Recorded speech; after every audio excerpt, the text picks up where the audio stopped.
Assalamu alaikum wa rahmatullahi wa barakatuh. Bismillah walhamdulillah wa salatu wa salam ala rasulillah wa ba'd.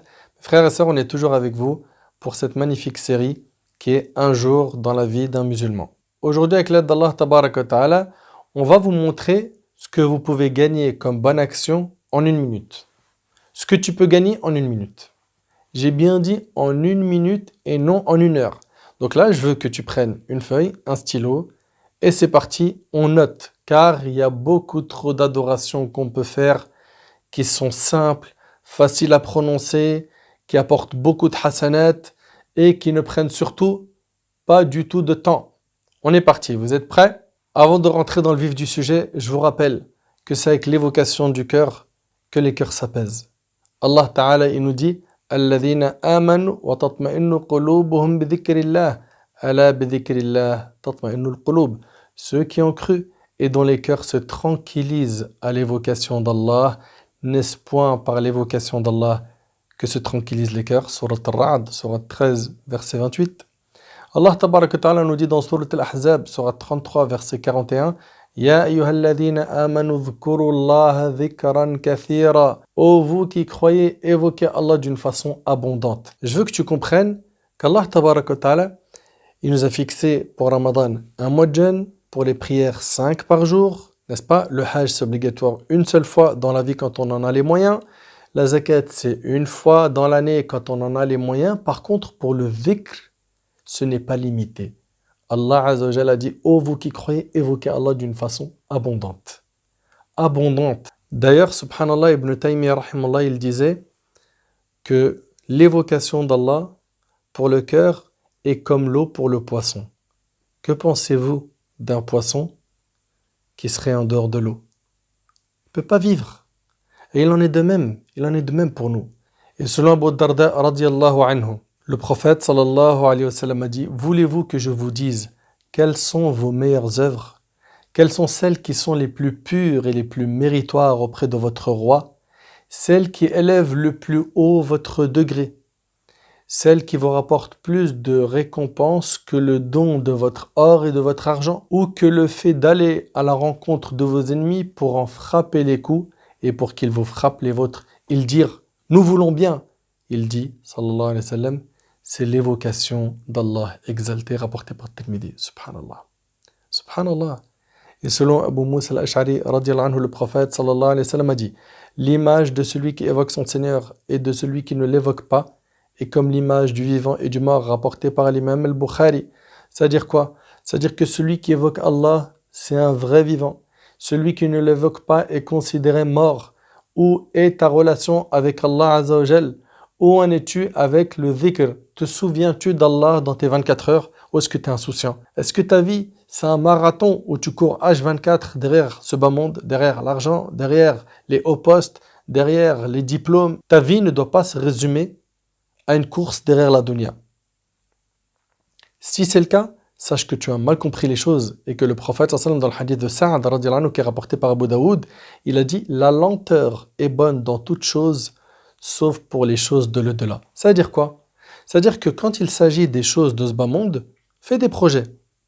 Tu veux être entrepreneur, tu veux monter un projet, aucun problème, fais. Par contre, fais ça doucement. Concernant l'au-delà, n'y va pas doucement. Prends une fusée et dirige-toi vers ton Seigneur Azza wa Jal. Ça veut dire quoi? Sois rapide dans l'exécution des ordres de la religion. Allah Tabaraka wa Ta'ala, il nous dit Fafirru ilallah. Fuyez donc vers Allah. Fuyez donc vers Allah. Vous imaginez un petit peu? Et selon Abdullah ibn Umar radiyallahu anhu, le prophète sallallahu alayhi wa sallam a dit n'abusez pas du parler où l'on n'évoque pas Allah. N'abusez pas du parler où l'on n'évoque pas Allah. Car l'excès du parler, où l'on n'évoque pas Allah, exalté, rend le cœur dur. Or, l'homme le plus éloigné d'Allah est celui qui a le cœur dur. Rapporté par Tirmidhi. Ça veut dire quoi en deux mots? Tu veux parler avec tes amis, tu veux parler de voiture, tu veux parler de projet de mariage, tu veux parler de l'actu, de politique, d'écologie ou autre. Parle. Mais attention. Le prophète sallam dans ce hadith nous dit n'abusez pas du parler où l'on n'évoque pas Allah. Il faut que tu arroses ta foi, cette foi qui est dans ton cœur, par le dhikr d'Allah. Il faut que dans ta journée tu parles d'Allah. Plus tu vas parler d'Allah, plus tu vas te sentir bien. Plus tu vas parler d'Allah, plus tu vas l'aimer. Plus tu vas parler d'Allah, plus qu'est-ce qui va se passer? Quand tu évoques Allah, il t'évoque dans une meilleure assemblée. Vous le savez ça. Quand on évoque Allah subhanahu wa ta'ala dans une assemblée, Allah nous évoque dans une assemblée qui est meilleure, l'assemblée des anges, al-malaïka. Et par contre, celui qui n'évoque pas Allah, qu'est-ce qu'il fait? Il parle que de dunya. C'est ça qui fait durcir le cœur. Et l'homme le plus éloigné d'Allah est celui qui a le cœur dur. J'ai envie de te proposer plein de plans où tu peux gagner des centaines, des milliers de hasanat, des milliers de bonnes actions, avec des paroles qui sont simples à prononcer. En moins d'une minute, Wallahi al-azim, tu peux gagner beaucoup si tu es attentif et que tu prends note. On commence? C'est bon, tu as de quoi noter? On est parti avec la première parole qui est Subhanallah. Subhanallah. Saad ibn Abi Waqqas radiyallahu anhu rapporte: nous étions chez le prophète sallallahu alayhi wa sallam quand il dit: qui de vous se sent capable d'acquérir 1000 bonnes actions tous les jours?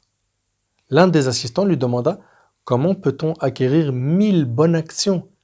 Il dit, il répète 100 fois Subhanallah et cela lui est inscrit comme 1000 bonnes actions ou le décharge de 1000 fautes rapportées par Muslim. On s'arrête un petit peu sur ce hadith. Si tu dis 100 fois Subhanallah, tu auras 1000 euros. Tu es prêt à dire combien de fois Subhanallah par jour? Je pense que tu as même plus compté. C'est vrai ou c'est pas vrai? Parce qu'il s'agit de quoi? De l'euro. Pour toi, c'est palpable. Mais là, mon frère ainsi que toi, ma soeur, on est en train de parler de hasanat. Et il n'y a que ça qui va t'aider le jour du jugement. Je veux donc que la motivation que tu as pour l'argent, celle qui te permet de te lever à 4 heures du matin, de passer des nuits blanches, celle qui fait en sorte que tu fais des heures lourdes et fatigantes, où des fois tu es debout de 9 heures du matin à 20 heures, toi qui as un emploi qui est difficile et qui le fait parce que tu sais que derrière il y a le salaire qui suit, ou des fois il ne suit pas, mais tu n'as pas le choix, là on parle du paradis. Le paradis, il y en a parmi nous, ils vont mettre tellement le paquet, ils seront dans les plus hauts degrés du Jannah. Allahumma ja'alna minhum ya Rabb. Qu'Allah fasse de nous des habitants du Firdaus al-A'la. Le plus haut niveau du paradis, c'est le Firdaus. 1000 bonnes actions ou 1000 péchés qui partent, c'est en disant Subhanallah 100 fois. C'est bon, t'as noté? Le hadith, il est rapporté par l'imam Muslim. Taïb, on continue. Selon Abu Hurayra radiyallahu anhu, le prophète sallallahu alayhi wa sallam a dit: celui qui a dit 100 fois par jour Subhanallahi wa bihamdih, gloire et pureté à Allah ainsi que louange, se voit déchargé de tous ses péchés, quand bien même ils auraient le volume de l'écume de la mer rapportée par Bukhari Muslim. On connaît tous l'écume de la mer, ces petites bulles qu'on voit sur le bord de la mer. Subhanallah, vous avez vu comment elles sont nombreuses ces bulles? Eh bien, celui qui dit Subhanallah wa bihamdihi 100 fois par jour, ses péchés lui seront pardonnés, quand bien même ils auraient le volume de l'écume de la mer. Allahu Akbar. T'as noté? Subhanallah 100 fois, 1000 bonnes actions ou 1000 péchés. Subhanallah wa bihamdih, les péchés sont pardonnés même s'ils avaient le volume de l'écume de la mer. Ensuite, selon Jabir radiyallahu anhu, le prophète sallallahu alayhi wa sallam a dit: celui qui a dit Subhanallah al-azim wa bihamdihi, gloire et pureté à Allah l'immense ainsi que louange, se voit planter un palmier au paradis, et c'est rapporté par Tirmidhi. Et j'aimerais que tu comprennes que les palmiers au paradis, les maisons au paradis, les arbres au paradis n'ont rien à voir avec ceux que tu as vus dans la vie d'ici-bas. La ressemblance des palmiers, des arbres, des maisons qu'on a dans la vie d'ici-bas et ceux du paradis n'est que dans le nom et non dans la forme. Et non dans la forme. Et selon Abu Hurayra radiyallahu anhu, le prophète sallallahu alayhi wa sallam a dit: deux paroles, légères sur la langue, lourdes sur la balance des bonnes actions, et bien-aimé du très miséricordieux, et bien-aimé du très miséricordieux, Subhanallahi wa bihamdihi, Subhanallahi al-azim. Et c'est rapporté ici par l'imam al-Bukhari et Muslim. Ensuite, après avoir vu at-tasbih, le fait de dire Subhanallah, Subhanallah wa bihamdihi, voyons maintenant 4 paroles qui valent beaucoup. Ces 4 paroles sont Subhanallah, Alhamdulillah, La ilaha illallah et Allahu Akbar. Ces 4 paroles ont été rapportées dans plusieurs hadiths. Je répète, regardez bien, Subhanallah, Alhamdulillah, La ilaha illallah, Allahu Akbar. Selon Abdullah ibn Mas'ud radiallahu anhu, le prophète alayhi salatu wassalam a dit: j'ai rencontré Ibrahim la nuit de mon ascension. Et il me dit: ô Mohammed, transmets mon salut à ta communauté. Et annonce-lui que la terre du paradis sent bon et que son eau est suave. Ça, c'est le prophète Ibrahim alayhi sallam qui dit ça au prophète sallam. Subhanallah, c'est trop beau. Annonce-lui que le paradis est fait de plaine et que sa semence consiste à répéter Subhanallah, walhamdulillah, wa la ilaha illallah, wallahu akbar. Et c'est rapporté par l'imam Tirmidhi. Tu veux semer au paradis?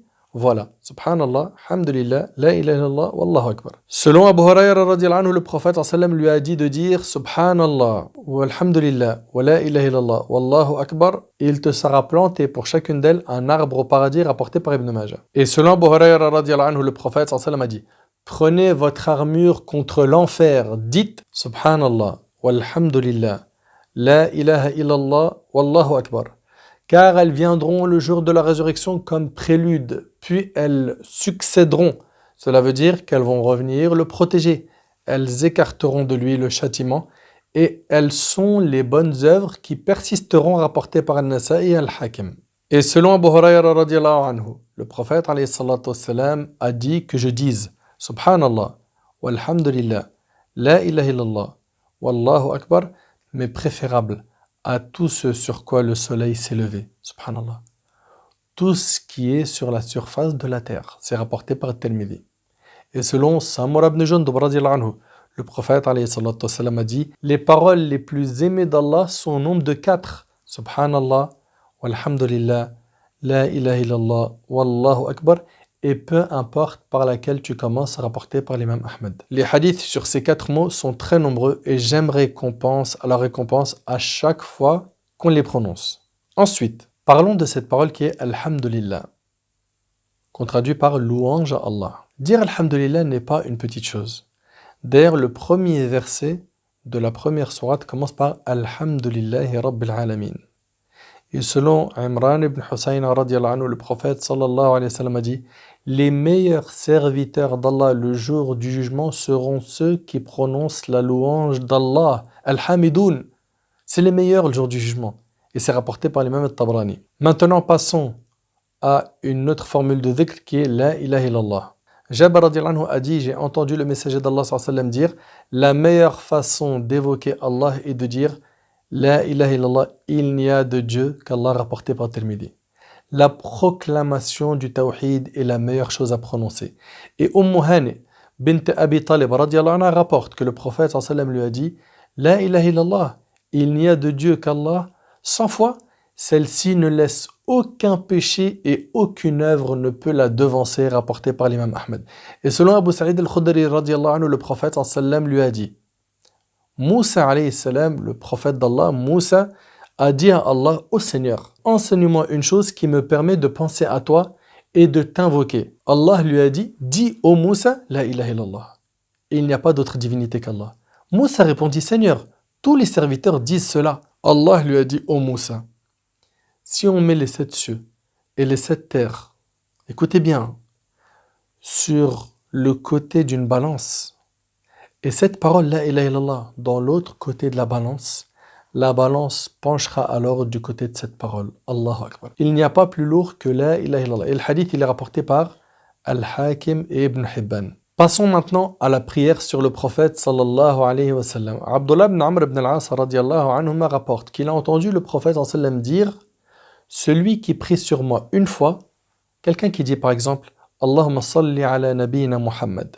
Oh Allah, prie sur notre prophète Muhammad.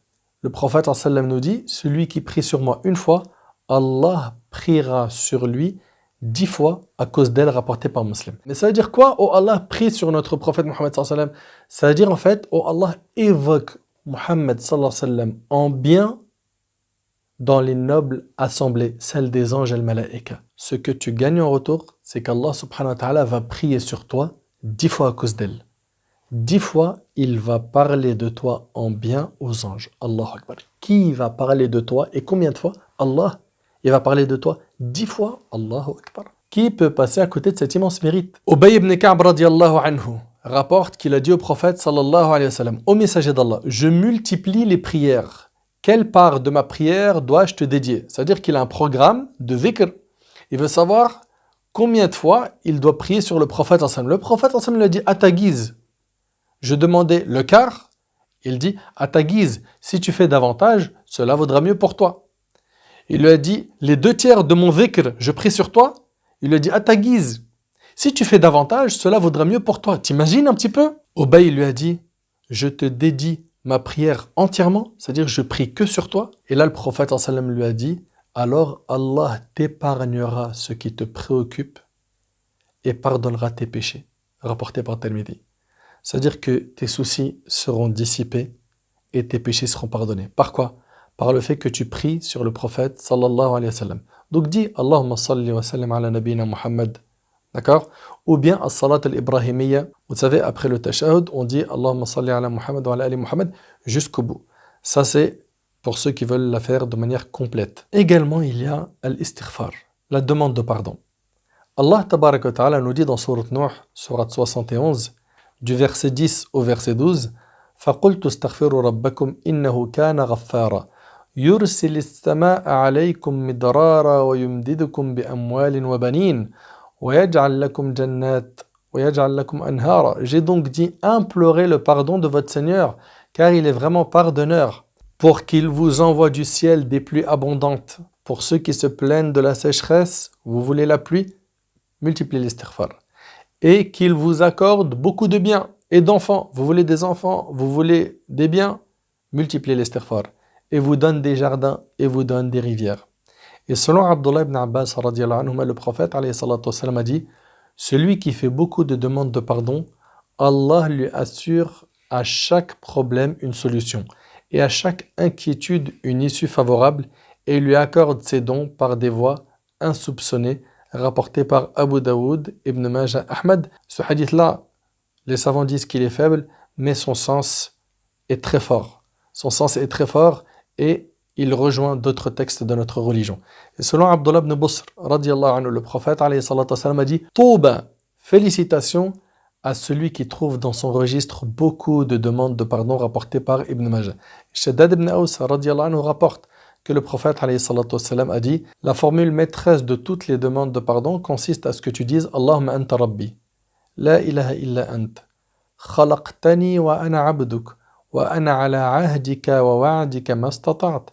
أعوذ بك من شر ما صنعت أبوء لك بنعمتك علي وأبوء بذنبي فاغفر لي فإنه لا يغفر الذنوب إلا أنت. Ô Seigneur, tu es mon Dieu, il n'y a d'autre divinité que toi. Tu m'as créé et je suis ton serviteur. Je me conforme autant que je peux à mon engagement et ma promesse vis-à-vis de toi. Je me mets sous ta protection contre le mal que j'ai commis. Je reconnais ton bienfait à mon égard et je reconnais mon péché.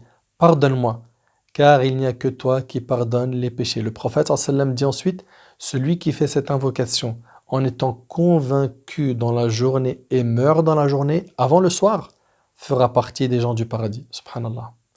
Et celui qui l'a dit de nuit en étant convaincu et meurt avant l'arrivée du matin, fera partie des gens du paradis, et c'est rapporté par l'imam al-Bukhari. Allahu Akbar. Subhanallah, vous avez vu en 1 minute tout ce qu'on peut prononcer. On peut prononcer beaucoup de choses. Abu Umama Sa'd ibn Ijlan rapporte ceci. Le prophète sallam a dit à celui qui récite Ayatul Kursi à la fin de chaque prière prescrite, rien ne l'empêche d'entrer au paradis si ce n'est la mort. Rapporté par An-Nasa'i et d'autres. Ayatul Kursi après chaque prière, ça te coûte quoi? D'après Abu Musa al-Ash'ari, le prophète lui a dit ne veux-tu pas que je t'indique l'un des trésors du paradis?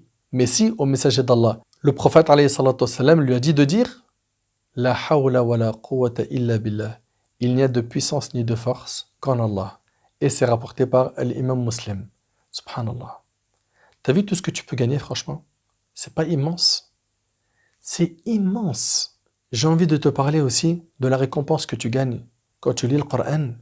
Mais tu sais très bien que le Coran, on ne va pas en parler comme ça en 2 minutes. Ça sera Inch'Allah pour la prochaine vidéo. Qu'Allah tabaraka ta'ala nous facilite de mettre en pratique ce qu'on apprend. As'alullah subhanahu wa ta'ala an yanfa'ni bima qult wa an yanfa'akum bima sami'tum.